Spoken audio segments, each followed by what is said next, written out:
She was pale, sweat slicked her forehead, and still she limped beside them, each step slicing through her like glass.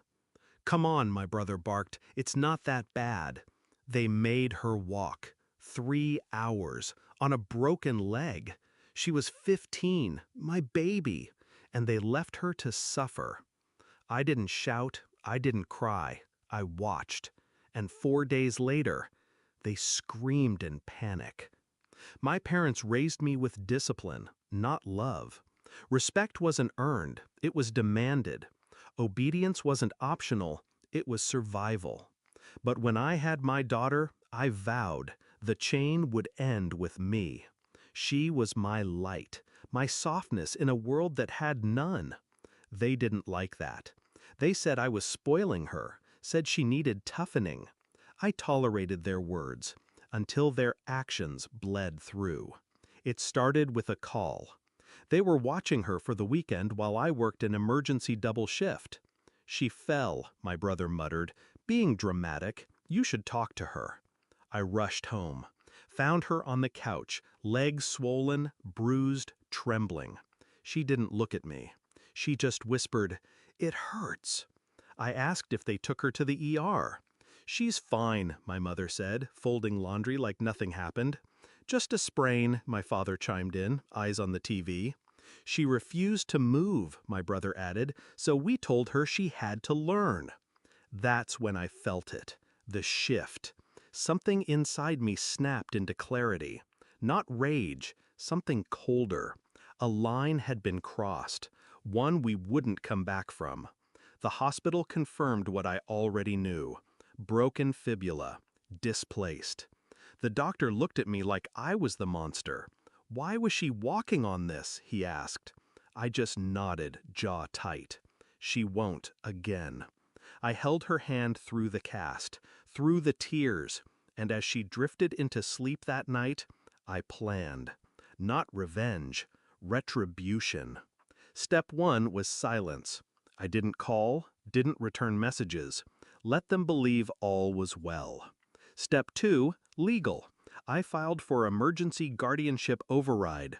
No unsupervised visits, no contact. I documented the medical report, the bruises, her statement. The social worker believed me. The lawyer moved fast. Step 3, exposure. My parents ran a small daycare, home-based, licensed. I sent in a complaint anonymously, then another, and another. Neglect, inappropriate discipline. I didn't lie, I just let the truth breathe. They always prided themselves on their tough love. Now they'd explain it to the licensing board. Day 4 was execution. I drove to their house, alone. My daughter was safe, asleep at my sister-in-law's. I rang the bell calmly. My mother opened it, her eyes confused, then smug. "Ready to talk like an adult now?" she asked. I smiled. "I'm here to say goodbye." She blinked. "Excuse me?" I stepped inside. My father looked up from his recliner, surprised.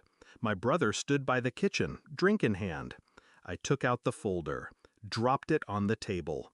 Custody revocation, witness affidavits, hospital photos. My father's face drained. My mother's mouth opened, then shut.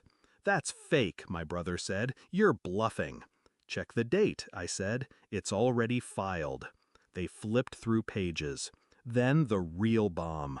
I also sent everything to the state board. Licensing, IRS, you name it. They paled. "You think you're some kind of saint?" my mother snapped. "No," I said. "I'm a mother. That's the difference." And then, right on cue, sirens.